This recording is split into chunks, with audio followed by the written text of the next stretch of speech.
Bonjour à tous et bienvenue dans cette nouvelle émission du Money Time. Aujourd'hui, on va revenir sur cet Euro 2024. Ça y est, c'est terminé et c'est officiellement la dernière émission du Money Time pour spécial Euro 2024. Voilà, vous nous avez suivis pendant tout ce mois de juin jusqu'à ce 14 juillet et voilà, c'est la dernière émission pour clôturer cette aventure avec l'Euro 2024 qui s'est terminée donc par une victoire espagnole. J'ai un peu envie de dire contre toute attente, même si c'est l'équipe qui nous a le plus impressionné dans cet Euro, mais quand on avait fait les précédentes émissions, c'était pas l'équipe qui ressortait à chaque fois. Loin de là, on les attendait en quart, en demi, grand max, et au final, ils se sont imposés avec un jeu magnifique, on peut le dire. Voilà, donc dans cette émission, on va revenir sur la finale, on va revenir sur l'Euro en général. Est-ce que pour vous, c'est un Euro raté ou réussi en Allemagne? On va revenir sur l'équipe de France, le parcours des Bleus qui nous a d'un côté déçu, de l'autre non. On va voir un petit peu les avis de nos chroniqueurs. Et puis on verra aussi nos top et flop avant de jouer évidemment le dernier jeu spécial Euro du Money Time. Pour m'accompagner aujourd'hui, je suis avec Elliot. Salut Elliot. Salut Coco, salut tout le monde. Et je suis avec Louis. Salut Louis. Salut Coco et salut à tout le monde. On va revenir du coup sur cette finale, sans plus tarder. Cette finale qui, pour moi, a été réussie. Je ne sais pas ce que vous en pensez, vous allez me dire tout de suite. Mais voilà, victoire de 1 de l'Espagne, avec des buts de Nico Williams, Mikel Oyarzabal et Cole Palmer qui était entré en jeu et qui a encore sublimé par son talent. Donc voilà, c'est le 4e Euro de l'histoire de l'Espagne qui détient désormais le record de championnat d'Europe gagné. Voilà, l'Espagne, on peut dire que c'est la meilleure équipe qui a gagné. En tout cas, je ne sais pas ce que vous en pensez, Elliot. Pour toi, est-ce que c'est la meilleure équipe qui a gagné? Est-ce que c'est même, j'ai envie de dire, la victoire du football dans cet Euro? Pour moi, c'est clairement une victoire du football. Sans papier, c'est pas du tout l'équipe qui sortait gagnante parce que voilà, il y a des super joueurs, mais c'est pas non plus, on va dire, l'effectif de l'Angleterre, de la France ou même de l'Allemagne. Mais dans le jeu, c'était juste la meilleure équipe. C'était une équipe qui voulait vraiment attaquer, qui voulait jouer. Et quand tu vois juste le talent des joueurs, c'est beaucoup de joueurs qui sont hyper importants dans leur club respectif, que ce soit des Rodri, des Olmo ou même des Nico Williams à Bilbao. Et au final, voilà, on voit que en fait, même sans être forcément le grand favori, alors que ça reste l'Espagne, en fait, en jouant le football face à des équipes qui préfèrent défendre et rester très bas, voilà, jouer au foot, ça suffit. Et Louis, pour toi? Moi je dirais que c'est la victoire d'un football, parce que le football j'en vais pas parler de philosophie ou que ce soit, mais il y en a plusieurs bien évidemment. Ça veut dire que l'Inter d'Elieno et Herrera dans les années 60, c'est pas la victoire du football quand il gagne la Ligue des Champions, tu vois, parce qu'il fait le catenaccio, etc. Enfin bref. Mais en tout cas, c'est la victoire d'un beau football, ça on peut le dire. C'est vrai qu'on a vu une équipe d'Espagne qui avait envie de jouer, qui avait envie de proposer quelque chose, qui n'était pas euh, cliché dans sa manière d'avoir son jeu de possession. Elle a enfin amené cette verticalité qu'on a tant demandé avec Nico Williams et Yamal. Et puis il y a des joueurs, des individualités qui ont su la sublimer cette équipe. Je vais redire Yamal, je pense à son but face à la France bien évidemment, ou encore peut-être à Fabian Ruiz et ses quelques exploits au milieu de terrain. J'en oublie certainement d'autres, mais voilà, il y a beaucoup de joueurs qui se sont révélés et ça a été une très belle équipe à voir jouer. Et pour appuyer vos propos, voilà, ça a été une très belle équipe aussi dans l'animation offensive. 15 buts marqués dans cet Euro. C'est le plus grand total de buts marqués dans un Euro de l'histoire. Donc c'est dire aussi à la performance. 7 victoires sur 7 possibles, voilà, alors que sans passer par la séance de tir au but aussi dans ces phases finales, face à l'élimination directe, pardon. Et puis il termine aussi premier du groupe qu'on avait défini comme le groupe de la mort dans cet Euro avec la Croatie, l'Italie, l'Albanie. Aucune défaite dans ce groupe, aucun Avec match nul.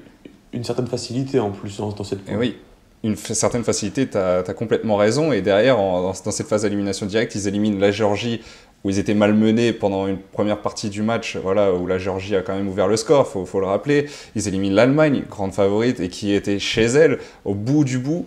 Ils éliminent aussi l'équipe de France, voilà, avec un match aussi exceptionnel de leur part. Et puis l'Angleterre en finale qui revenait, qui faisait le back-to-back avec 2021. Ils ont encore réussi à les battre et donc ça c'est assez louable. Et puis pour revenir un petit peu sur la philosophie de jeu, j'ai envie de dire, de cette équipe d'Espagne, on peut parler d'un homme, Louis, je pense que tu vas être d'accord, c'est Luis de la Fuente qui en un an a fait un travail extraordinaire. Mais extraordinaire tout simplement. En fait, il a vraiment inculqué un vrai esprit collectif. J'ai même pas envie de parler, enfin, c'est pas que j'ai pas envie, mais tactiquement, c'est peut-être encore à part, mais vraiment, on a senti un groupe espagnol très soudé, ça m'a vraiment fait penser à l'équipe de France 2018, où on a vraiment vu des joueurs qui étaient amis, en tout cas. Par exemple, Yamal, qui était très proche de Fermin Lopez, et puis de Pedri. Enfin, il y avait vraiment cette connexion. Et puis, Euh, j'ai envie de dire, Yamal, Nico Williams, quand on voit aussi les deux pendant les Exactement. célébrations, c'est vraiment les deux pépites et ils sont amis, quoi. C'est ça Ils qui sont est. amis et c'est pendant les célébrations, mais c'est aussi pendant les avant-matchs quand Mm. ils s'échangent les ballons, etc. C'est toujours à deux en duo, donc il y a vraiment eu un bel esprit de collectif avec de l'expérience, Morata, Rodri, en même temps de la jeunesse avec Nico Williams, Yamal. Donc il a réussi à faire un super mix de La Fuente et à faire une équipe qui lui ressemble et qui ressemble à l'Espagne. Et Bah, Elliot, ce qui est très juste avant fort de te avec De donner La la parole, Fuente. Elliot, je vais juste rappeler quelques stats et après, oui, je te donne la parole justement pour appuyer la performance de Luis de la Fuente. Mais c'est quand même en un an, du coup, la Ligue des Nations et l'Euro avec l'Espagne. Avec les jeunes aussi, c'est l'Euro des moins de 19 en 2015 et des moins de 21 ans en 2019. Donc, c'est un sélectionneur qui est exceptionnel pour le coup. Bah, justement, c'est ce que je voulais dire, c'est que en fait, c'est pas forcément un sélectionneur qui a une super carrière, on va dire, en coach et sélectionneur, parce que bah, voilà, il a, je crois, été entraîneur de Bilbao, mais chez la réserve.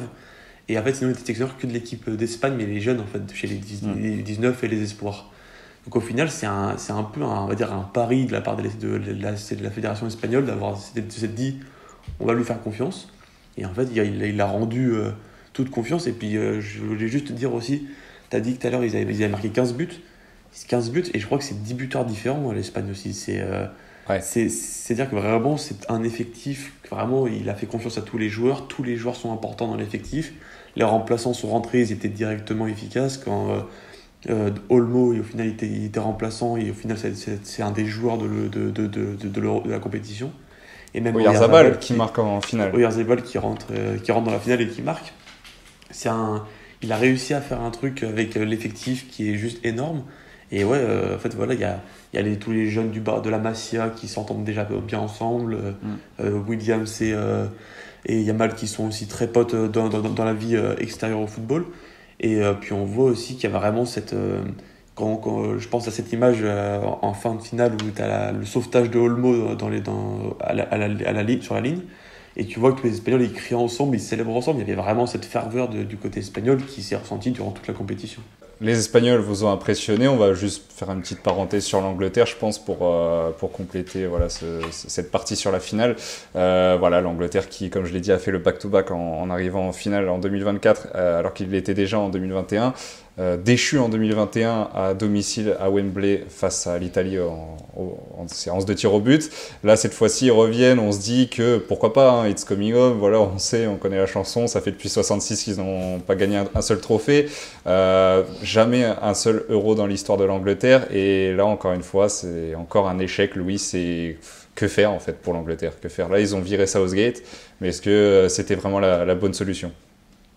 Oui, je pense parce qu'il fallait renouveler quelque chose. Southgate, peut-être qu'il avait son groupe en main, mais en tout cas, d'un point de vue tactique, il a montré quand même quelques défaillances. En tout cas, c'est une équipe qui méritait au moins de remporter un euro, vu le talent individuel qu'ils ont. Hmm. Et j'ai éprouvé quand même un peu de tristesse parce que deux fois de suite, ça doit faire mal au crâne. Et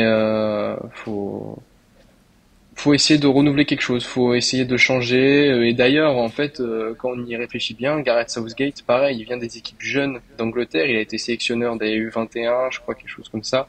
Et pareil pour Luis de la Fuente.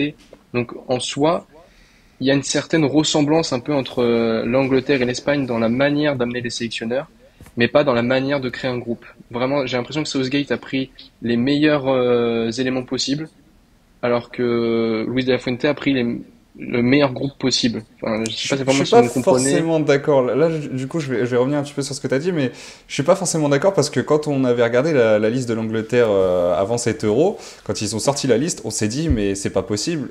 Il prend des joueurs qui sont inconnus du grand public, alors qu'il se prive de gens comme Rashford, Sancho, et j'en oublie d'autres, hein, mais voilà, il y a une liste quand même qui a été faite où on se disait justement qu'il va nous faire comme Didier Deschamps en fait.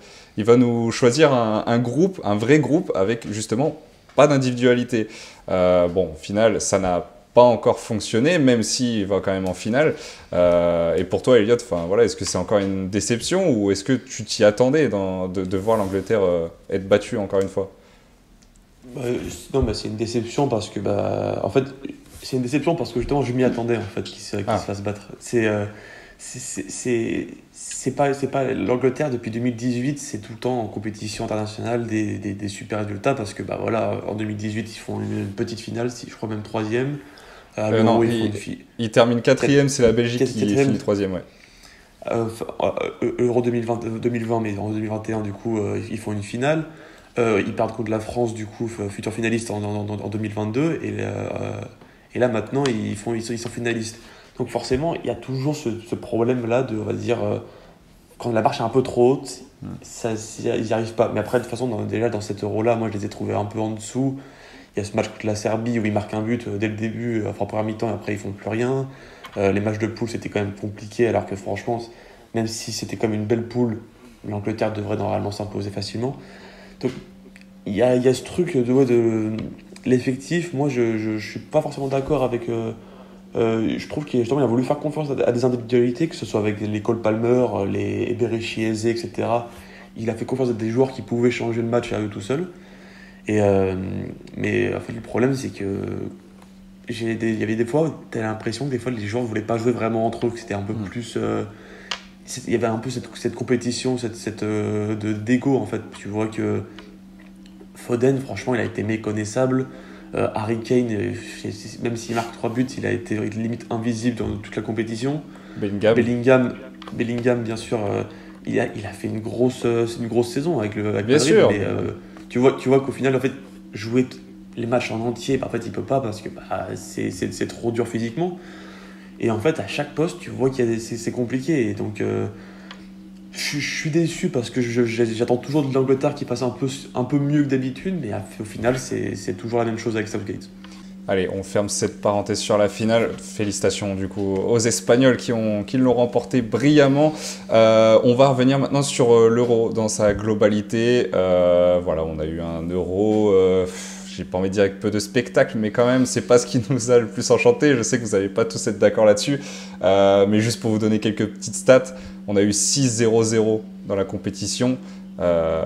C'est dire un petit peu les contre-performances qu'on a eues, avec notamment le premier que c'était l'équipe de France, bon ça on s'y attendait, mais sinon on a quand même eu 6 matchs nuls et 6-0-0, c'est poussif quand même. On a eu globalement peu de spectacles, quand on voit que le meilleur buteur aussi c'est CSC avec 10 buts, on se dit que voilà, il y a un petit problème quand même dans cet euro. Je sais pas, est-ce que pour vous cet euro en Allemagne dans la globalité a été, j'ai pas envie de dire raté, mais presque, Elliot? Moi, je vois pas ça comme une compétition ratée. En fait, quand je pense à l'Euro, je parle de tout. Je parle de l'ambiance, les stades, etc. Et forcément, pour ça, c'était parfait. Je pense que l'Allemagne, c'était le meilleur pays pour Ah, justement. attention, attention. Non, Il y a mais. quand même eu pas mal de débordements entre certains supporters, hein. Non, oui, non, non, non, mais je veux dire, dans le sens où, par exemple, l'Allemagne, c'est comme un pays du foot, et tu vois, dans les stades, Mm. etc., l'ambiance est toujours géniale, même si, bien sûr, bah, comme à chaque compétition, on a vu celle-là, la finale de Copa América, bah voilà, en fait, il y a toujours en ce moment des gens qui font n'importe quoi durant les matchs. Mais sinon, dans le jeu, en fait, j'ai plus été déçu par on va dire, les grands favoris. Moi, il y a l'Espagne qui, pour moi, m'a vraiment fait donner du plaisir à regarder.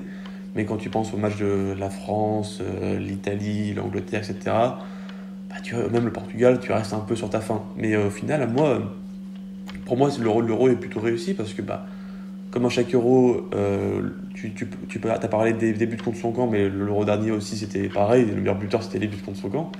Et moi, il y a eu des buts où à chaque fois, en fait, tu te lèves de ta chaise et tu te dis, mais comment il peut marquer ça? franchement, pour moi, c'était un super Euro. Et puis, même s'il n'y a pas eu la surprise comme le Danemark demi-finaliste il y a 4 ans, il y a quand même eu la Géorgie qui faisait son premier Euro qui arrive à aller en huitième et de faire croire qu'ils peuvent faire peur à l'Espagne. Il y a eu la Suisse qui m'a fait vraiment plaisir et qui joue vraiment bien. La Turquie, j'aurais jamais mis une pièce sur la Turquie en quart. Il y a quand même ces choses-là où je me dis, on est quand même sur un bel Euro parce que il y a quand même il peut quand même avoir un peu de spectacle. Louis, Euro raté ou réussi? Euro raté. Alors je suis tout à fait d'accord avec ce que tu as dit sur les petites équipes comme la Suisse, la Géorgie ou autres, mais est-ce que c'est pas plutôt une défaillance des gros plutôt qu'une grosse surprise des petits? Moi, c'est comme ça que je le vois. Par exemple, la Suisse contre l'Italie. La Suisse a Ouais. super bien joué, mais c'est pas normal que l'Italie arrive pas à marquer un but. Pareil pour Géorgie-Portugal, quand ils arrivent à se qualifier, tu mets l'équipe B certes, mais l'équipe B normalement, elle doit sécuriser un match nul face à la Géorgie. Donc et puis il y a la France aussi qui m'a déçu. L'Angleterre pareil dans le jeu, ça m'a pas vraiment bah pareil, j'étais très déçu. Donc c'est pour ça que je reste sur ma faim. Après tout ce qui est ambiance etc. Bah comme tu l'as dit, l'Allemagne c'est un pays de foot donc c'était génial à chaque fois. Je pense notamment à la douche des Danois quand ils étaient à Dortmund. Mais mais voilà, non, je reste assez déçu parce que les gros ont défailli et qu'on n'a pas eu des affiches qui nous ont tenus jusqu'au bout. On a eu certes des surprises, mais on savait très vite qui allait gagner. Je rejoins totalement Louis là-dessus. Pour moi, j'ai plus envie de parler du niveau de jeu quand je dis Euro raté que de l'ambiance, parce que forcément, on a une belle ambiance. Bon, enlevons le spectacle et regardons le spectacle maintenant sur le terrain, qui pour moi n'a pas été à la hauteur du tout d'un Euro. On va pas se mentir. Alors, pour moi, j'ai une hypothèse qui, je pense, vous allez me rejoindre là-dessus, mais c'est le calendrier qui est beaucoup trop chargé. On a vu des joueurs, des stars, comme on le disait tout à l'heure, comme Bellingham, etc., qui ont été cramés dans cet Euro. Ils sont arrivés à l'Euro en étant complètement cuits et ça s'est ressenti. C'est-à-dire qu'au final, oui, on a eu des beaux buts, mais on a eu des buts de, j'ai pas envie de dire d'inconnus, enfin si, d'inconnus du grand public, hein, excusez-moi, mais à part peut-être le but de Shaqiri, bon, ceux qui ont mis des excellents buts sont inconnus. On se rappelle des Roumains. Enfin voilà. Ouais, bah, non, mais je veux dire, juste après, il y a la frappe de Güler, la frappe de Yamal, le retourné de Bellingham, tu vois, c'est des choses comme ça à chaque Oui, fois. Donc, non, mais en bon, fait, moi, je comprends ce que tu dis en fait sur le niveau du jeu, mais en fait, il y a par exemple, le calendrier, c'est toujours la question de est-ce que c'est trop chargé. hmm. Moi, il y a ce truc de par exemple, au final, les joueurs de Ligue 1, s'ils sont fatigués, en vrai, on leur a déjà enlevé 4 matchs dans la saison, tu vois, c'est des choses comme ça. Donc, bien sûr, après, bien sûr que le calendrier, c'est de plus en plus chargé, mais il y a des joueurs comme Rodri qui ont fait une saison à 100% et au final, le mec, il est les meilleurs joueurs de l'Euro. Tu vois, genre, il y a Après, toujours cette question. oui. C'est pas le même rôle, bien sûr, Non, mais c'est même pas une mais question du même rôle, ça dépend aussi des organismes. Tu vois, t'en as qui encaissent mieux, oui, t'en as mais qui bien sont sûr. capables, comme Pedri, de faire une saison à 80 matchs. Enfin, tu vois, contrairement à d'autres qui, au bout de 40 matchs, sont complètement cuits. Et moi, je suis désolé, mais quand t'arrives à l'Euro et que tu vois, par exemple, les premiers matchs qui ont été, à part l'Allemagne, médiocre, on va pas se mentir. Le France-Autriche, on a l'impression que tout le monde est cramé. France-Pays-Bas, pareil. Enfin, je veux dire, je vais pas parler que de l'équipe de France, mais moi, c'est l'Angleterre aussi qui m'a marqué. Moi, typiquement, dans cet Euro, l'équipe la plus cramée, c'est l'Angleterre, et pourtant, elle arrive quand même à aller en finale. Quand tu vois que des Foden n'arrivent à rien faire dans cet Euro, Kane, inexistant, fantomatique pendant tout l'Euro, Bellingham, pareil, il commence l'Euro en étant très très bien. On se rappelle du premier match, c'est une régalade son premier match. Et au final, dès le deuxième, il commence à être cuit. On se dit, mais c'est pas possible en fait. Voilà, pour moi, cet Euro a été gâché par rapport aux conditions physiques des joueurs. Je pense que si on avait eu nos stars complètement en capacité, enfin, je veux dire à 100% ou ne serait-ce qu'à 80%, là, cet Euro aurait pu être encore mieux. Comme tu l'as dit, Louis, on a surtout une défaillance des gros plutôt qu'une surprise des petits, hein, clairement. Et Moi, c'est peut-être ça qui est regrettable. c'est là où je resterai un peu sur ma faim, c'est le fait que par exemple des petites équipes qui jouaient mieux que les gros n'ont pas réussi à passer dans des matchs où justement c'était plus que faisable. C'est là où je vous rejoins. Pour moi, la Suisse doit passer tous les jours face à l'Angleterre, la Oui. Turquie face aux Pays-Bas. Après, le Pays-Bas fait une bonne deuxième mi-temps, mais pour moi, la Turquie peut passer. C'est toujours là, sur ça, je vous rejoins, il n'y a pas de doute. Même l'Italie, l'Italie qui se sauve dans les dernières minutes. Enfin voilà, c'était contre la Croatie, enfin, c'était un peu n'importe quoi. Enfin voilà pour cette parenthèse sur cette partie pardon sur la globalité de l'Euro. Donc on va dire que c'est assez partagé en termes d'avis. Bon, maintenant, on va passer aux choses qui fâchent, pardon. Avec l'équipe de France. L'équipe de France qui, dans le bilan, quand on regarde de très très loin, sans avoir vu les matchs, on se dit, cet Euro est réussi. Demi-finaliste, c'était l'objectif de Philippe Diallo et de la FFF, c'est pour ça qu'il a conforté Didier Deschamps jusqu'en 2026, sauf qu'on a l'impression que Monsieur Diallo n'a pas regardé forcément tous les matchs, parce qu'il n'y a eu aucune question qui n'a été posée après l'élimination face à l'Espagne. Donc voilà, éliminé face à l'Espagne, futur vainqueur évidemment en demi-finale. Mais voilà, ça reste poussif puisque on termine deuxième de cette phase de groupe et puis on se hisse quand même en demi-finale. Est-ce que pour vous, ça reste un bilan positif ou un bilan très poussif, Elliot, pour les Bleus? Pour moi, en fait, c'est sans parler du jeu, juste voilà, genre ce qu'on a fait, parce que vu le niveau de l'équipe de France dans cette Euro, pour moi, juste faire une demi-finale après la phase de poule qu'on a fait et les phases éliminatoires, pour moi, c'est un miracle. Donc, en fait, pour moi, sur cette partie-là, pour moi, on va dire que c'est réussi pour la FFF et pour l'équipe de France, parce que on est demi-finaliste, alors que franchement, si on joue l'Euro, on le remporte en fait.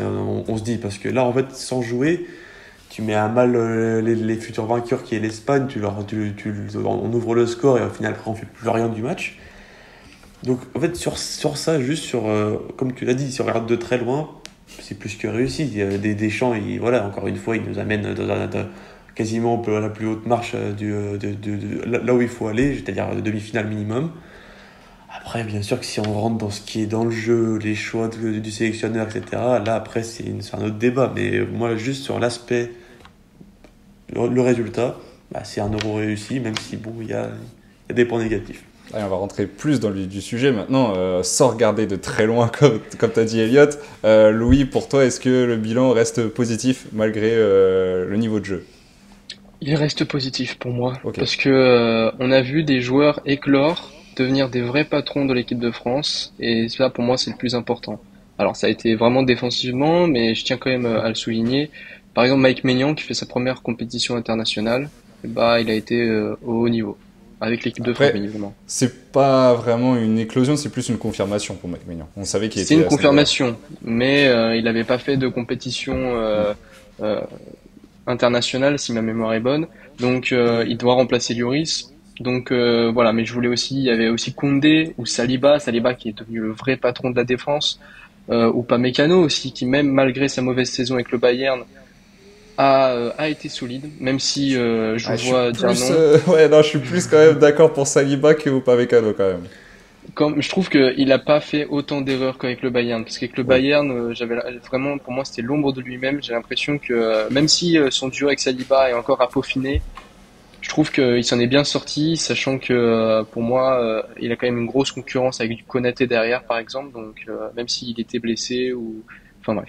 Oui, il était en forme dans le début de l'Euro en tout cas. C'est ça. En tout cas, il y a aussi Camavinga aussi que je voulais souligner parce que même avec ce rôle d'intermittent entre titulaire, remplaçant, il a su faire des bons matchs, il a su montrer que il pouvait être vraiment un cadre de cet effectif en tant que remplaçant ou même titulaire. Et donc voilà, moi j'ai envie de retenir surtout ces noms et j'aimerais voir le côté positif aussi du coup avec pareil cette demi-finale et une bonne animation défensive, même si ça ne fait pas tout, parce qu'il faut bien marquer des buts, c'est le but, c'est l'objectif du foot. Mais voilà, en tout cas, je vois le verre à moitié plein. Un seul but marqué effectivement dans le jeu, c'est peut-être insuffisant, voire même trop insuffisant pour remporter un Euro. On rappelle que c'était la première équipe dans l'histoire des compétitions internationales à être entrée en demi sans avoir marqué dans le jeu.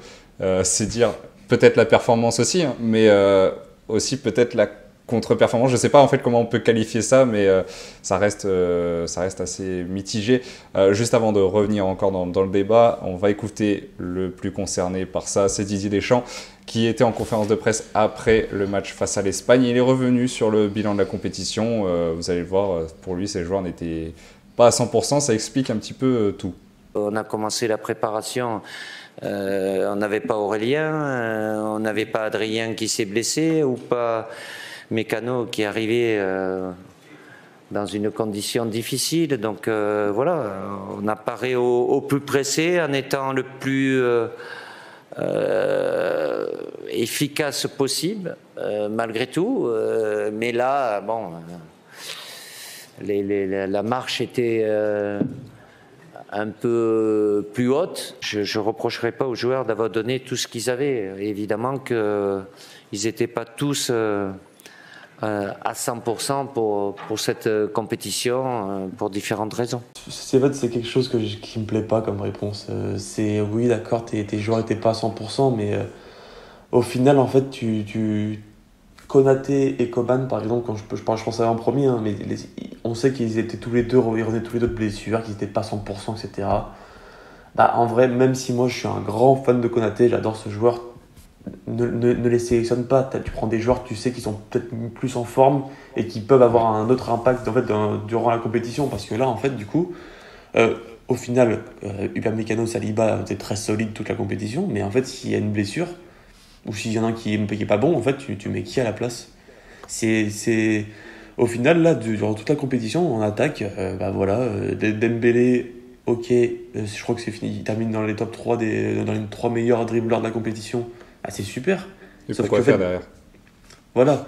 En fait, si à un moment, s'il faut le remplacer, tu remplaces par qui? Tu remplaces par Colomoni ou par Thuram, qui au final ont le même impact sur le jeu, sauf qu'ils n'arrivent pas à dribbler. Donc en fait, c'est juste, tes joueurs ne sont pas à 100%, il le savait dès la convocation, bah en fait, tu les prends pas s'ils ne sont pas à 100%. Ça sert à rien de vouloir performer à un Euro avec des joueurs qui ne sont pas prêts. Moi, je ne comprends pas ce... En plus de Coman et Konaté, comme tu l'as dit, il y avait aussi Aurélien Tchouaméni qui est venu, en sélection en étant encore blessé. Il était en train d'entamer sa rééducation. Et qui a joué tous les matchs. Et qui a joué au final presque tous les matchs, oui, parce que je crois que le premier il ne joue pas, mais c'est tout. Oui. Et puis, tu avais aussi Olivier Giroud qui n'était pas du tout à 100%, on l'a bien vu, il le faisait rentrer que très peu de minutes. Au final, on se dit, mais c'est pas possible, Louis, pourquoi il a pris ses joueurs? Je comprends pas. Moi, pareil, je suis dans le même avis qu'Eliott. S'ils sont blessés, tu les sélectionnes pas. Moi, je reprends l'anecdote de Jérémy Mathieu sur quand il a fait l'interview avec Call Interview sur YouTube pour l'Euro 2016. Il est sélectionné de base, mais il avait une petite blessure. Et puis, il devait faire des tests, etc. Et au final, Didier Deschamps lui dit le matin avant les tests, bah, tu joues pas. T'es blessé, donc je te prends pas. Pourquoi tu tiens ce discours avec certains joueurs et au final, avec Konaté, Coman, etc., tu les prends? Je comprends pas. Oui, tu veux que je te rappelle une anecdote qui va encore plus parler aux Français? Mais dis-moi, vas-y. Coupe du Monde 2022, l'année dernière, un certain Karim Benzema se blesse dans les premiers matchs. On dit qu'il peut être de retour dès les huitièmes ou les quarts. Au final, Deschamps le vire de la sélection. Et là, t'appelles un gars qui n'est même pas à 100%, qui n'est même pas rétabli de sa blessure. Tu sais même pas quand est-ce qu'il pourra jouer et tu le sélectionnes quand même. Enfin, il y a quand même une incohérence dans les choix de Didier Deschamps qui, moi, me surprend de jour en jour. C'est quand même assez fou. C'est ça. Puis au pire, ok, il y a Konaté qui est pas au top de sa forme. T'as Pavard qui est là, mais Pavard, pareil, il a pas joué. Il y a aussi en fait un manque de profondeur d'effectif qui est assez flagrant. En défense, moi, je me souviens pas d'un changement défensif, par exemple. Oui. Totalement. Non, mais en fait, au-delà de ça, je comprends pas dans Deschamps de pas. En fait, ok, forcément, je sais qu'il n'aime pas forcément faire un premier test pour un joueur avec l'équipe de France pour une compétition. Au final, il a fait avec Barcola. Mais en fait, le truc, c'est que la France, on regorge de joueurs de talent. On va pas même faire croire qu'en fait, Konaté qui est blessé, Coman qui est blessé, Giroud qui est blessé, bah, en fait, il n'y a pas un remplaçant pour eux si jamais ils sont. En fait, c'est juste, moi, le nombre de joueurs français qui ont performé cette saison et qui auraient pu participer à l'Euro, sauf qu'on préfère prendre des joueurs qui sont pas à 100%, pour moi, c'est ça, en fait, ça me rend encore plus... Je comprends pas vraiment ce choix-là de faire appel à des joueurs en fait, où tu sais qu'ils vont pas rentrer parce qu'en fait, ils sont pas à 100%. Ah, super. On va rentrer un peu plus dans le vif du sujet avec Didier Deschamps. Louis, je sens que tu voulais parler, mais là, on va y aller droit devant. Est-ce qu'il fallait vraiment garder Didier Deschamps jusqu'en 2026 comme l'a fait Philippe Diallo?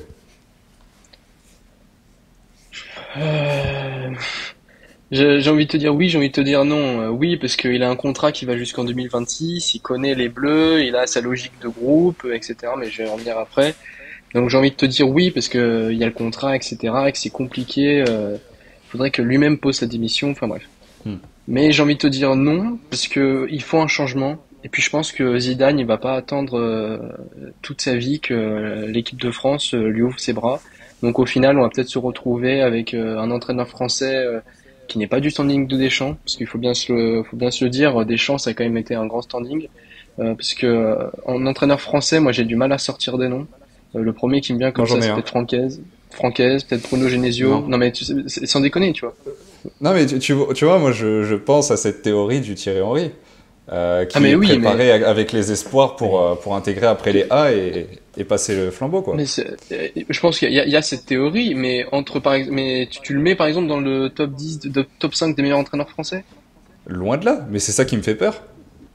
Donc en fait, c'est que je pense qu'en termes d'entraîneurs français, on n'a pas un assez gros vivier, comme peut l'avoir l'Allemagne, comme peut l'avoir par exemple l'Espagne aussi. Donc en fait, on a peut-être que cette solution, et du coup, il y a Zidane, mais j'avoue que moi je connais pas toutes les ficelles, etc. On sait pas trop, donc bon. Est-ce qu'il y a aussi ce confort de se dire bah, c'est Deschamps, il est là depuis 2026, etc. C'est un bon copain. Je pense qu'il y a aussi de ça. Et Elliot, toi tu penses aussi qu'il y a aussi ça, que c'est le filon qui joue et que c'est surtout une petite guerre d'ego. On sait que les deux ne s'aiment pas, hein, Didier Deschamps et Zidane. Peut-être que ça joue aussi ça. Bah, forcément, peut-être ça joue un peu. Puis Zidane, il y a aussi tout le monde. En fait, il y a cette image de Zidane qui, en fait, au Real Madrid a tout remporté. Donc, forcément, tout le monde a envie de voir Zidane en équipe de France en partant du principe qu'il va arriver et aussi, bah, ça va briller. Pour moi, je pense que si la FFF garde des chances, c'est parce qu'ils se disent bah, on va faire la Coupe du Monde et puis il va nous amener en demi-finale minimum. Et moi, ça me va, hein. Mais par contre, faut jouer. Et pour l'instant, Deschamps sont. Et Griezmann l'a dit, bon, il a changé de discours pendant l'Euro, mais il l'a dit avant l'Euro que voilà, c'est chiant à regarder l'équipe de France. Bah, voilà, on a vu dans cet Euro, c'est compliqué. Et, et en fait, franchement, ce que tu dis, Louis, par rapport au coach français, on peut faire comme d'autres sélections aussi, hein. On peut prendre un sélectionneur d'une autre nationalité, voir ce que ça peut donner, hein. Après, c'est toujours des choix compliqués. Tu gardes des gens parce que tu sais que bah, voilà, il va performer, il va t'emmener loin dans la compétition ou pas. Et puis, si il ne le fait pas, bah, voilà, ce sera la fin. C'est des choix compliqués. Moi, pour moi, ça fait 12 ans qu'il est là. Il faut passer à autre chose. C'est comme Southgate. Southgate, ça fait depuis 2018 qu'il est là et ça n'a pas marché. Deschamps, au final, c'est une Coupe du Monde. On a une Coupe du Monde et après, pas d'Euro et Une on Ligue se des manque Nations, de quoi. peu en finale. Une Ligue des Nations. Donc forcément que son palmarès avec l'équipe de France, il est bien, il est super même. Mais par contre, bah voilà, à un moment, quand tu te lasses, je me demande même si lui, au bout de 12 ans, bah, il se lasse pas en fait. Il n'y a pas beaucoup de sélectionneurs, de coachs qui aiment rester aussi longtemps dans un pays ou dans un club. Je pense qu'il a surtout son confort en fait. Il a son confort et il a surtout l'idée dans sa tête qu'après l'équipe de France, c'est la tête de la FFF qui va prendre. Vous allez me dire, je suis peut-être fou, mais moi je le vois vraiment comme ça. C'est-à-dire que là, il s'installe tellement dans cette fédération que je ne vois qu'un homme capable d'aller à la présidence de la FFF après, ça va être lui. Parce qu'il connaît toutes les équipes de l'équipe de France, enfin toutes les équipes de France par cœur, j'ai envie de dire, à force. Ça fait 12 ans qu'il est là. Je crois qu'on n'a jamais vu un sélectionneur régner aussi longtemps. Dans l'histoire des Bleus en tout cas, c'est assez fou de voir ça. Mais moi, je vais rejoindre en fait un peu de vous deux, hein, parce que vous avez dit tous les deux que vous ne vouliez plus trop le voir non plus. Moi, j'en peux plus, je vais pas vous mentir. En fait, au-delà des performances qui sont pour moi très louables, hein, voilà, les 12 ans de Didier Deschamps, quand on regarde de loin, c'est exceptionnel. Voilà, on a un sélectionneur qui nous a amenés au plus haut niveau du football mondial. Ça, on peut que le reconnaître. Maintenant, je pense qu'on est quand même dans une sorte de décadence depuis 2018. En termes de niveau de jeu, on ne prend plus de plaisir à regarder l'équipe de France, on ne va pas se mentir. Que ce soit les matchs de qualif, la Ligue des Nations. Voilà, il y a eu cette phase Benzema quand il est revenu en équipe de France, où là, on s'est mis à jouer, mais comme aucune équipe de France ne l'avait fait dans l'histoire. Enfin, je veux dire, on avait une équipe qui jouait, mais c'était extraordinaire. Malheureusement, le résultat n'était pas là derrière puisqu'on s'est fait éliminer par la Suisse, mais sinon, c'est poussif, c'est chiant à regarder. On a les résultats, mais au final, on n'a pas le jeu. Et puis, j'ai envie de dire que j'en peux plus de ces déclarations, quoi, Didier Deschamps. C'est-à-dire que pour moi, c'était l'euro de trop, là, en termes de déclat. Quand il ose dire, répéter sans cesse dans la presse, si vous n'aimez pas les matchs de l'équipe de France, si vous n'aimez pas notre niveau de jeu, changez de chaîne. Quand il ose dire que, oui, mais si on a 15 millions de téléspectateurs, c'est que forcément les gens aiment bien regarder l'équipe de France. Enfin, pour moi, c'est tellement égoïste de dire ça, en fait. Les gens aiment voir la France, aiment voir leur pays, ils aiment pas voir forcément Didier Deschamps. Et je trouve qu'il a fait preuve de tellement d'égoïsme, de tellement je sais pas, ce petit rire à chaque fois, ce petit sourire quand il est en conférence de presse, quand il se moque des gens, en fait. Je commence vraiment à ne plus supporter ce sélectionneur, mais voilà, je sais pas vous, mais en tout cas, voilà, c'est juste le coup de gueule que je voulais faire à propos de Didier Deschamps, c'est que l'homme, je commence à de plus en plus le détester. Mais moi, je crois que sa logique de groupe, pour revenir un peu sur Ouais. l'Euro, va le tuer, hein. Parce que, pour revenir très Mm. rapidement sur les blessés, c'est ça qui me trottait en tête. Ouais. Il prend Konaté, etc. pour sa logique de groupe. Donc il y a aussi ça, son management qui commence à faire défaut. Tactiquement, c'est vrai que défensivement, ok, c'est très bien, mais offensivement, quand à 2 mois ou à quelques semaines de l'Euro, tu te dis bon bah tiens, on va tout mettre sur Mbappé et puis on va croiser les doigts pour qu'il nous fasse des merveilles. Non, non, tu es l'équipe de France, tu as un vivier de talents incroyables.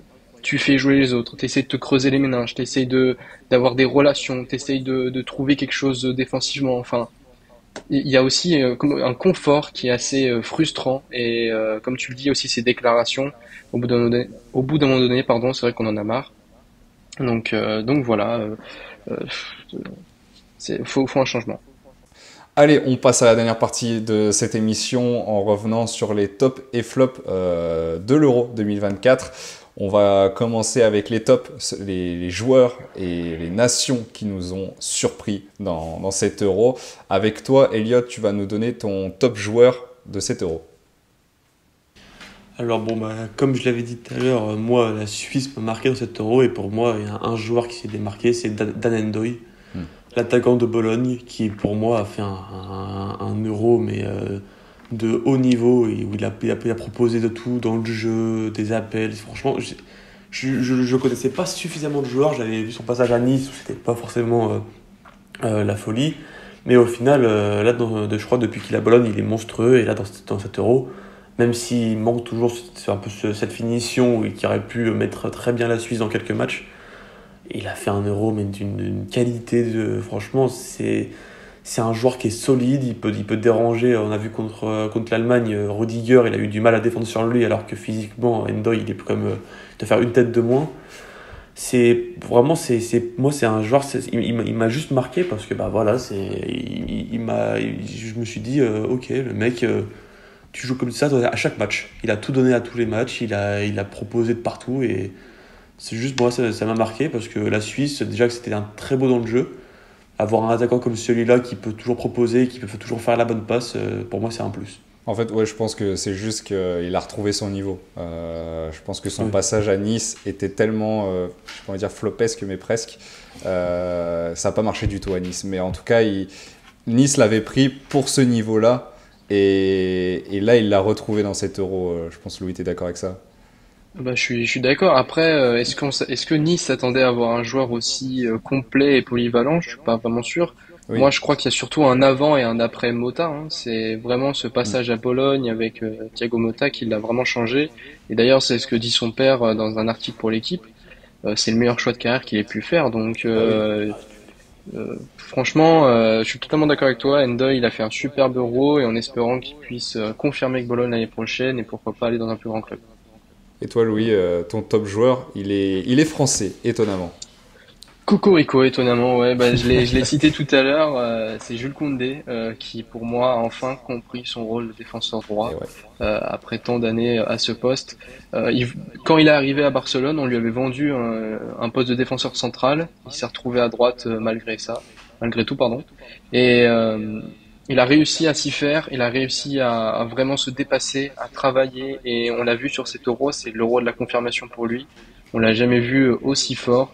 Et il a été défensivement, comme offensivement, très intéressant et je voulais le souligner parce que il a vraiment une carrure de patron et je pense que pour Hansi Flick et les Barcelone pour la saison prochaine, ça va être un vrai atout. Oh, ça a été, je pense, on peut le dire, un élément moteur de cette équipe dans cet Euro. Ouais. Clairement, c'est lui qui a un peu porté cette sélection pendant de nombreux matchs, jusqu'à la demi. Et même en demi, tu l'as dit, je crois, Elliot, tout à l'heure, il a été exceptionnel face à l'Espagne. Je pense, le meilleur joueur français, malgré la défaite. Voilà, il y a peut-être eu ce match contre le Portugal où je trouve qu'il a un peu pris l'eau face à Leao. Mais au final, quand on regarde la globalité de l'Euro, il a été exceptionnel, monstrueux. Et je tiens aussi à le souligner, Louis, parce que tu sais très bien à quel point j'ai tapé sur Jules Koundé pendant de nombreuses années. Depuis, on va dire, l'Euro 2021, je n'arrête pas de dire que Jules Koundé n'a rien à faire en équipe de France à ce poste. Pour une fois, il m'a enfin fait mentir, il m'a enfin fait changer d'avis. Là, pour moi, ok, il n'y a plus de débat. On tient notre latéral droit, on tient notre vrai latéral droit. J'ai longtemps dit que Pavard devait jouer à ce poste à la place de Jules Koundé. Là, je pense que la page Pavard est tournée en termes de titularisation. En termes de titulaire, on l'a maintenant, je pense. Elliot, maintenant, on va passer aux nations avec, sans surprise, l'équipe qui t'a marqué dans cet Euro. J'aurais pu mettre une petite équipe, j'aurais pu mettre la Suisse, vu que j'en parle depuis tout à l'heure, j'aurais pu mettre la Géorgie et la Turquie.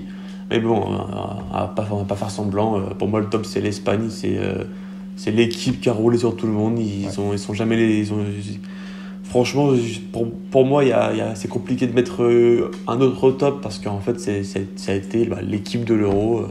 Que ce soit en attaque ou en défense, c'était quasiment parfait. Je crois que c'est limite la meilleure, ça doit être la meilleure défense de l'Euro, peut-être. Peut-être que l'Angleterre est là. Ouais, ils sont pas loin, ouais, l'Angleterre. Ouais. Mais en fait, c'est aussi une équipe qui, moi, m'a surprise parce qu'en fait, c'est une équipe qui est quand même très jeune. Quand tu vois les Lenormand, les Yamal, les Nico Williams, les Olmo, qui sont quand même des joueurs pas forcément expérimentés dans ce genre de compétition. Et qui, au final, en fait, même quand tu fais un match où ils se prennent un but en premier au bout de 10 minutes, en fait, dans 5 minutes, ils t'en plantent deux. Et pour moi, c'est quelque chose qui m'a marqué. Je me suis dit, en fait, cette équipe, en tout cas, dans cette compétition, elle était juste imbattable. Même s'il y a eu, c'est loin d'être parfait, c'est pas l'Espagne de 2010, de 2012, etc. Mais pour moi, franchement, c'est l'équipe en tout cas qui m'a fait le plus de plaisir en tout cas, dans ce mois-ci. Ouais, c'est pas l'Espagne de 2010, mais elle nous a quand même fait rêver dans cet Euro. On va pas se cacher, au niveau de jeu, il était quand même assez impressionnant. Louis, toi, t'es un peu plus hipster, on va dire. Là, t'as pas choisi l'Espagne, mais une équipe qui a créé la surprise, on va dire, dans cet Euro. C'est ça qui a créé la surprise. Bah, tu l'as dit, Elliot, mais moi, je vais citer la Turquie, qui pour moi a enfin montré un peu son vrai visage, puisque ça faisait depuis l'Euro 2021 que 2016 même, en 2016, on les attendait aussi avec un gros niveau. Ils avaient une belle équipe, donc c'est vrai, ça fait longtemps. Ça fait longtemps et même la Coupe du Monde 2022, ils s'étaient pas qualifiés par exemple. Et là, enfin, ils font un bon parcours. Donc c'était agréable de les voir. Et puis il y a aussi toute cette jeunesse, ce collectif. J'en avais déjà parlé dans un dernier épisode, mais avec Arda Güler par exemple, Yılmaz, Yildiz, l'attaquant de Beşiktaş, j'ai pas envie de dire son nom parce que je sens que je vais mal le prononcer, mais ou alors Gunok, l'attaquant, enfin le gardien pardon. Oui. Il y a toute une nouvelle ossature qui est en train de se créer autour du sélectionneur Vincenzo Italiano, si je dis pas de bêtises. Donc voilà, ils ont battu l'Autriche aussi, à souligner. C'était pas simple. Dans la branche Roumanie, Pays-Bas, Autriche-Turquie, on pouvait dire que l'Autriche était le favori pour aller jusqu'en demi-finale. Ils les ont battus, donc chapeau à eux. Et puis j'espère qu'ils vont pouvoir capitaliser sur ce bon Euro pour se qualifier à la Coupe du Monde. Et puis peut-être pour le prochain Euro 2028 avec Arda Güler, Yildiz qui auront plus d'expérience de créer quelque chose. On passe au flop maintenant avec les joueurs qui vous ont déçu. Je te laisse commencer, Elliot, avec le tien. Oui, moi de toute façon, il aura beau avoir marqué 3 buts pour cacher un peu sa performance durant cet Euro, mais pour moi c'est Harry Kane. Ouais. Pour moi, tu peux pas être limite le meilleur neuf du monde actuellement et en fait faire un Euro de ce niveau-là. Il fait une saison où il marque plus de 30 buts en Bundesliga. Il y en a 40, je crois. Enfin, pas en Bundes. Oui, en total, il a 40 buts. Oui, au total, je crois qu'il est soulier d'or de toute façon. J'ai cette image de Harry Kane en Angleterre, le match contre la France, où il peut se retrouver au milieu de terrain, récupérer un ballon et faire tout le terrain avec le ballon. Là, dans cet Euro, en fait, c'est un plot, et quand c'était pas un plot, il était par terre. Moi, c'est ce qui m'a marqué d'Harry Kane. Ok, super but contre la Slovaquie, où tu mets une tête dès le début des prolongations. Mais à part ça, franchement, je l'ai plus vu pleurer que jouer, Harry Kane. Et pour moi, normalement, ce style de jeu, c'est plus l'Espagne qui peut être comme ça. Mais Harry Kane, on l'a dit, de toute façon, en demi-finale, il sort, Watkins rentre et il fait son rôle de buteur. Et contre l'Espagne, c'était zéro. Mais c'était... en fait, on dirait vraiment qu'il manquait de confiance. Parce que pour que tu sortes Harry Kane avant une séance de tir au but, alors que c'est limite ton meilleur tireur, moi, c'est des choses, des fois, je voyais des choix, je me suis dit, mais en fait, il n'est pas du tout en confiance. Alors, j'ai cru, quand il a marqué son premier but de la compétition, que ça allait changer. Au final, non. Ça a été zéro tout le long. Mais comme beaucoup de joueurs de l'Angleterre. Et comme on a dit, en fait, il fait juste partie des joueurs, Louis, qui ont été cramés avant cet Euro, et qui sont arrivés complètement cuits avec sa saison qu'il a fait avec le Bayern. Il est arrivé, mais en étant complètement carbo, quoi. Complètement carbo physiquement, mais peut-être aussi mentalement. Tu viens au Bayern pour gagner et tu gagnes rien.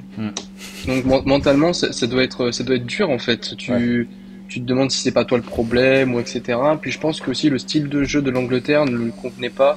Moi, quand je revois ses meilleures actions avec les Spurs, je vois des contre-attaques. C'est peut-être bête, c'est peut-être un truc assez facile, etc. Mais je le vois en duo avec Son, où en fait ils partent tous les deux en contre-attaque, lui il fait des passes, ou alors, enfin bref.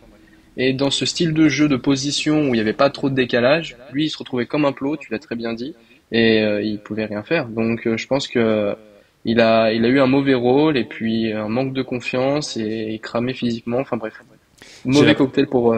Oui, toi, quel joueur t'a fortement déçu dans cet Euro? Je vais rester dans l'équipe de l'Angleterre, mais je vais juste descendre d'un cran et je vais parler de Bellingham. Ouais. Je suis un grand fan de Bellingham. Sa saison au Real m'a époustouflé, mais là, il était complètement cramé et c'était l'ombre de lui-même. Je me suis même demandé si c'est peut-être pas son frère qui jouait, mais en tout cas. Respect John. Non, mais c'est plus sérieusement, il a complètement raté son Euro. C'est trop tourné ce but, mais j'ai trouvé quand même que dans le jeu et dans l'animation offensive, il n'était pas aussi important qu'avec le Real. On parle toujours de cette animation offensive de toute façon, parce que c'est ça qui a fait défaut à l'Angleterre. Trop stéréotypé, où les joueurs étaient comme coincés dans des boîtes à ne pas pouvoir vraiment bouger. Moi, j'ai cette image d'avoir Saka sur le côté droit, Kane devant, Bellingham un peu derrière et Foden à côté de lui, où les deux savent pas trop ce qu'il faut faire, etc. Enfin bref. Donc voilà, je pense que il aurait pu faire mieux. Il doit être un élément, un facteur X pour cette équipe d'Angleterre. Et s'il fait un bon Euro, l'Angleterre peut gagner la finale, par exemple. Ouais, s'il est en forme, il peut être cet élément déclencheur. Vas-y, Elliot. Non, et puis en plus, je te rejoins là-dessus. S'il fait un bon Euro, en plus de remporter la compétition, c'est le ballon d'or assuré pour lui. Mais, en plus. Non, je te rejoins complètement. Bellingham, moi, m'a déçu aussi dans cet Euro. Mais comme de toute façon, tous les attaquants anglais, sans compter les remplaçants qui ont fait des belles entrées, et peut-être Saka qui, à quelques matchs, m'a fait un peu. A plutôt comme bien joué, à tenter des choses. Mais sinon, Bellingham, en fait, tu vois qu'en fait, c'était une saison un peu trop compliquée pour lui parce qu'il aime beaucoup faire des courses de 50 mètres. Et en fait, quand au Real Madrid, tu joues en faux neuf, en fait, tu fais tout le terrain pendant tout le long. Donc, il le fait très bien, il a 3 poumons, mais au moment d'avoir 3 poumons, quand tu joues 80 matchs, c'est compliqué. On passe maintenant à vos nations qui vous ont déçus, en commençant par toi, Elliot, une nation que l'équipe de France a battue.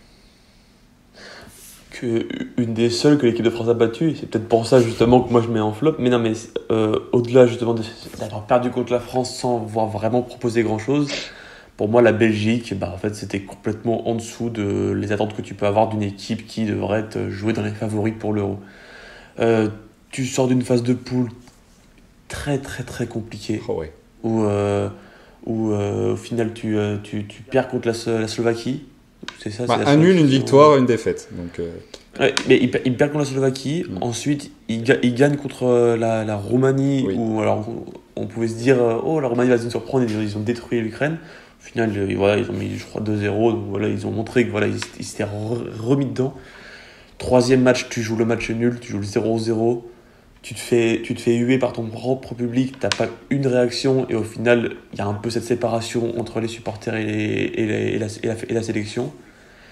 Et en fait, je pense que les Belges, les supporters belges, les journalistes belges, et même tout le monde y a cru, ils se sont fait huer, il y a cette séparation, ils vont montrer que voilà, la Belgique sait jouer, bah, finir contre la France, alors que la France a proposé un football très faible, la France a été supérieure en fait. Et que sur les rares fois où les Belges ont eu le ballon dans la surface, ils se sont montrés très très dangereux. C'est là où je regrette aussi les Belges, c'est que ils les ont eu les occasions. Et ils les ont eu et ils auraient clairement pu gagner ce match. Ils auraient pu faire une Belgique-France 2018 où en se faisant dominer, Totalement. ils remportent le match. Et franchement, par rapport à 2018, les Français n'auraient pas créé le scandale parce que la France, ça jouait pas bien. Mais au final, en fait... ça allait pas quoi. En fait là Deschamps, c'est un des seuls bons choix qu'il a fait, c'est de vraiment marquer De Bruyne pour qu'en fait il y a plus de choix pour la Belgique, et en fait tu vois que quand De Bruyne n'est pas là, les autres joueurs ils savent pas quoi faire en fait. Et pour moi ouais, la Belgique même si je vais pas dire m'a déçu parce que je les voyais pas remporter la compétition, pour moi c'est perdre en 8e et sans vraiment avoir joué, pour moi c'est pas la Belgique, Ouais. on s'attend pas à ce niveau-là quoi. En fait, c'est ça qui est décevant, c'est que tu sens que s'ils jouent contre la France, c'est peut-être un autre score qu'on a, quoi. Je dis pas que c'est une qualif, mais franchement, moi, je les sentais tellement plus tranchants, en fait, que c'est tellement décevant de voir ces résultats-là. C'est comme les sélections comme l'Angleterre, etc. Ils ont un effectif plein de talents, où tu vois un Doku, un Trossard sur les côtés, mais n'importe quelle sélection voudrait avoir ces deux ailiers. Et donc c'est pareil, je trouve que c'est juste à la limite la défense qui est un peu fragile, où tu vois qu'il y a des joueurs qui sont quand même qui jouent pas forcément dans des très grands clubs, ou alors qui sont très jeunes, mais au final en fait ça reste une belle défense normalement. Bon, à part peut-être Carrasco en défenseur gauche, mais c'est compliqué. De toute façon, il y a des problèmes de toute façon avec le sélectionneur et la sélection. Tu vois qu'il prend pas Courtois, alors que Courtois ça peut te changer ta compétition. Bon bah voilà, mais déçu de la Belgique. Et toi, Louis, c'est un autre pays qui t'a déçu, mais que l'équipe de France n'a non pas battu dans le temps réglementaire, mais a éliminé au tir au but, c'est le Portugal. C'est ça, exactement. Très déçu par le Portugal qui, pour moi, avait toutes les armes, pareil, pour aller au moins dans le dernier carré. Et au final, pareil, tu te retrouves encore avec une animation offensive pauvre. Tu te fais éliminer, du coup, comme je l'ai dit, prématurément. Et je suis assez déçu. Voilà. Puis, je voudrais aussi notifier encore Cristiano Ronaldo. Malgré toute la légende que c'est, faut tourner la page. Faut tourner la page parce que il devient plus une encre qu'un mât pour ton équipe. Oui, C'est, totalement. quand je vois sa relation avec Leao, par exemple, j'ai vraiment l'impression que pour Leao, c'est vraiment plus une contrainte qu'une liberté. C'est un poison. C'est devenu un poison, en fait. C'est ça qui est triste. Voilà. Et donc, et puis, même s'il y a des choses à retenir, hein, par exemple Vitinha ou Nuno Mendes, etc. Moi, ils m'ont pas émerveillé. J'en attends plus du Portugal. Non, on doit en attendre plus du Portugal, et j'espère qu'ils vont enfin se réveiller et que pour la Coupe du Monde, etc. Ils vont pouvoir faire quelque chose. S'il y a encore Cristiano Ronaldo, et ben ça va dépendre de son rôle, mais s'il est titulaire, pour moi, la Coupe du Monde, Paris, ils n'ont aucune chance. Bon, allez, on passe au jeu de cette émission. Merci à vous deux d'avoir pu débattre dans cet Euro, et même dans la globalité de cet Euro, à travers toutes ces émissions depuis le début juin. J'ai pas envie de dire le 14 juin parce que c'était bien avant. On avait même parlé des qualifs de l'Euro en décembre, etc. Donc ça a suivi tout le long. Et voilà, ça c'était la dernière émission de spécial Euro 2024. C'est triste, mais c'est terminé. On se retrouvera peut-être à la Coupe du Monde 2026, qui sait. En tout cas, en attendant, nous, on va jouer pour cet Euro. Avant ça, je tiens juste voilà, ça c'est juste mon petit moment. Merci à ces deux légendes, Toni Kroos et Olivier Giroud, qui ont quitté leur sélection après cet Euro. Et Shaqiri.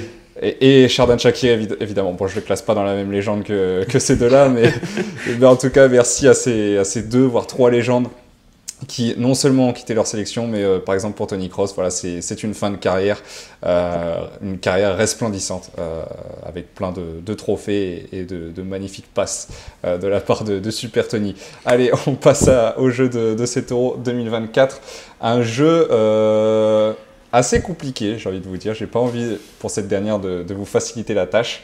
Vous allez devoir, voilà, c'est une séance de tir au but, vous allez devoir me donner à tour tous les pays organisateurs des différents championnats d'Europe dans l'histoire. Alors, je vous le dis, ça va de 1960 avec la toute première édition jusqu'à 2032, parce qu'on connaît les pays organisateurs de 2028 et 2032. Donc, je vous laisse le choix. Vous avez de 1960 à 2032 pour me donner les pays organisateurs. Oui. Est-ce que, par exemple, s'il y a 2 pays organisateurs, si on en donne... on peut en donner qu'un ou il faut vraiment donner les 2 si on, par exemple, pour une édition? Je valide un seul pays des 2. Ok. Mais il faut me donner le pays et la date, parce que sinon c'est trop facile de me sortir les pays en Europe. Ah oui, parce que voilà, le problème c'est que je me suis dit, est-ce que je leur donne que la date, enfin que le pays et pas la date, mais en même temps, vous allez me sortir toute l'Europe, quoi, toute l'Union Européenne, donc ça sert à rien. Elliot, je te laisse commencer tranquillement avec les pays organisateurs. Alors, allez, très simple. Oui. Allez, on prend pas de risque. Allemagne 2024. C'est bon, Allemagne 2024. Louis. On prend pas de risque non plus. 2016, France. Voilà, je savais que ces deux-là seraient sécurisés. Maintenant, allez, Elliot, c'est à toi. Moi, j'ai dit, est-ce que 2021 compte? Parce que vu oui, qu'il y a il compte. 850 pays. Oh, bah vas-y, Bah non, mais dans ce cas... Non mais... Vas-y. Non mais du coup, Angleterre Euro 2020, mais qui s'est joué en 2021. Non, mais même tu me l'as dit, il y a eu beaucoup de pays, il y a eu quasiment tous les pays européens, sauf la France. Ouais, mais je crois que c'est Europe, hein, quand tu regardes, c'est écrit Europe. Oui, c'est Europe. Donc en fait, Elliot, tu l'as dit dans ta réponse, quoi. Donc je le valide. Ah ok, bon, allez. My bad. Allez Louis, à toi. Euro 2012, Pologne-Ukraine. Il me donne les deux en plus, magnifique. Donc là, on a fait toute la partie décennie 2010, décennie 2020. Donc là, il reste maintenant encore de nombreuses dates. Pardon. Allez, Elliot. J'ai peur de dire une connerie, mais je dirais Portugal 2004. Oh non, bâtard, joli. C'est parfait, c'est parfait, Elliot. Je voulais le dire. Avec la Grèce qui remporte ce championnat d'Europe, évidemment. On va dire qu'il en reste un évident. Mais je vous laisse évidemment... même deux, j'ai envie de dire. Allez, Louis. Là, ça va se corser, là. Je vais aller sur ceux qui vont venir. Je vais aller sur l'Euro 2028. Italie-Irlande. C'est dommage parce que... non, j'en ai qu'un. Voilà, t'en as un sur deux. Ah, je suis dégoûté. C'est dommage parce que du coup, je peux pas te le valider. Au pire, est-ce que je peux faire un genre... Est-ce que je peux en choisir un des deux ou pas? Vas-y. Italie. En 2028. Et ben, du coup, c'était l'Irlande. Donc malheureusement... Mais en fait, c'est triste, Louis, parce que t'as les deux prochains pays organisateurs, mais tu les as pas au même endroit. C'est-à-dire que en fait, en 2028, ce sera l'Irlande et la Grande-Bretagne, et en 2032, ce sera l'Italie et la Turquie. Italie-Turquie. Voilà, exactement. Donc c'est dommage parce que tu avais les deux en fait. Donc c'est une défaite, mais triste parce que il y aurait pu attends, mais il peut se encore tromper mieux. encore, Elliot. Hein. Petit tir au but. Hein. Ouais, mais j'ai commencé. Mais il a commencé, donc du coup, c'est quand même une victoire. C'est quand même une victoire d'Elliot, mais... My bad. Vas-y, je l'assure quand même. Non, vas-y. Pardon. Moi, je dis France 84. Voilà, c'était lui que je parlais en termes d'évidence. C'était lui, France 84, évidemment. Merci à vous deux d'avoir pu participer à ce jeu et à cette émission. Bravo, Elliot, pour cette victoire magnifique. Voilà, on va se laisser là-dessus. Merci à tous de nous avoir suivis pendant ce mois de football, ce mois de compétition européenne. On n'a pas parlé de la Copa América, mais voilà, félicitations à l'Argentine qui a encore remporté un trophée, 4e trophée en quelques années. Exceptionnel en 3 ou 4 ans, je crois. Bref, Bravo à l'Argentine pour ce qui est de la Copa, bravo à l'Espagne pour le côté européen. Nous, on se retrouve en septembre pour de nouvelles émissions. Voilà, on va faire la petite pause estivale, même s'il y a les Jeux Olympiques qui arrivent. Restez branchés, restez connectés, restez devant votre télé, j'ai envie de dire, parce que les JO vont être grandioses à Paris. Nous, on se dit à la prochaine, à septembre, dès la rentrée, pour de nouvelles émissions. Merci de nous avoir suivis et sur ce, portez-vous bien.